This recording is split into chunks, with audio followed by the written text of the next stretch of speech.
ঈদকে সামনে রেখে চোরাকারবারিদের যেরকম সীমান্তে তৎপরতা বৃদ্ধি পেয়েছে এবং এর কারণে কিন্তু একটি মহল, বিশেষ করে যারা সীমান্তে চোরাকারবারিরা আছে, তারা ভারত থেকে অবৈধভাবে যে বিভিন্ন সামগ্রী, বিশেষ করে কসমেটিক্স এবং ভারতীয় পণ্য, সেটি আনার তারা চেষ্টা করছে এবং বিভিন্ন সময় তারা দেশে নিয়ে আসে অবৈধ পথে।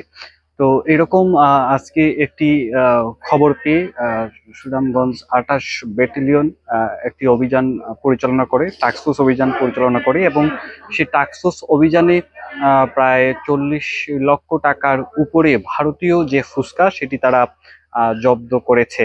এবং এই সারাদিন ব্যাপী তাদের এই অভিযানে এইসব মালামাল জব্দ করতে পেরেছে। এবং ভারত থেকে তারা চোরাকারবারিরা কিন্তু যে সীমান্ত পাড়ি দিয়ে এই যে ফুসকাগুলো, সেই ফুসকাগুলো বাংলাদেশে নিয়ে এসে বিভিন্ন সীমান্তের বিভিন্ন জায়গায় তারা এগুলো রেখেছিল। এবং বিজিবি গোপন সূত্রে খবর পেয়ে তাদের যে গোয়েন্দা তৎপরতা, সেই তৎপরতার কারণেই সেই খবরটুকু পেয়ে টাস্কফোর্স অভিযান পরিচালনা করে চোরাকারবারিদের আস্তানায়, এবং এতে করে বিপুল পরিমাণের যে ফুসকা সেটি তারা জব্দ করতে পেরেছে।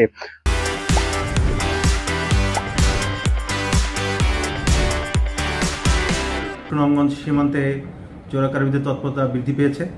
তো এতদিন প্রেক্ষিতে আমরা আমাদের টহল তৎপরতা এবং গোয়েন্দা নজরদারি বৃদ্ধি করেছি। তো এরই সাথে সাথে গত এক সপ্তাহে আমাদের প্রায় ১.৫ কোটি টাকার মূল্যের সিজার আমরা করেছি।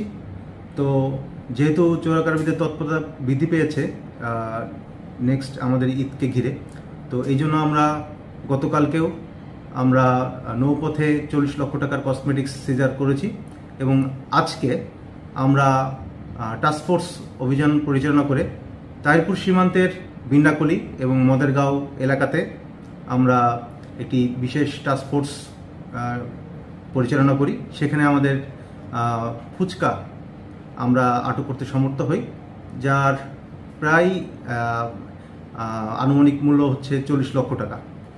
তো যেটি বলতে চাই, ঈদকে সামনে রেখে যদিও কিনা চোরাকারবারিদের তৎপরতা বৃদ্ধি পেয়েছে, তো আমাদের গোয়েন্দা তৎপরতার মাধ্যমে আমরা ইনফরমেশন পাচ্ছি এবং আমাদের টহল কার্যক্রম বৃদ্ধি করেছি।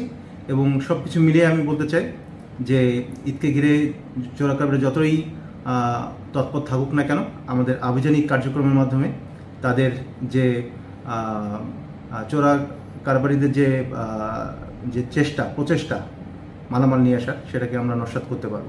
২৮ ব্যাটালিয়নের অধিনায়ক AKM জাকারিয়া কাদির, আমরা ওনার সঙ্গে এই বিষয়ে কথা বলেছিলাম। তো তিনি জানিয়েছেন, যেহেতু সামনে ঈদ, সেই ঈদকে সামনে রেখে চোরাকারবারিরা অবৈধ পথে আসলে এই ফুসকাগুলো তারা নিয়ে আসছিল এবং তাদের যে গোয়েন্দা তৎপরতা তারা ঈদকে সামনে রেখে সেটি বৃদ্ধি করেছে, আর যে টহল কার্যক্রম সেটি বৃদ্ধি করেছে। এর কারণে তারা খবরটি পায় এবং খবর পেয়ে টাস্কফোর্স অভিযান পরিচালনা করে। সেই টাস্কফোর্স অভিযানে তাহিরপুর উপজেলা নির্বাহী কর্মকর্তা মোহাম্মদ আবুল হাশেম সহ তাহিরপুর থানা পুলিশের সদস্যরা ছিলেন।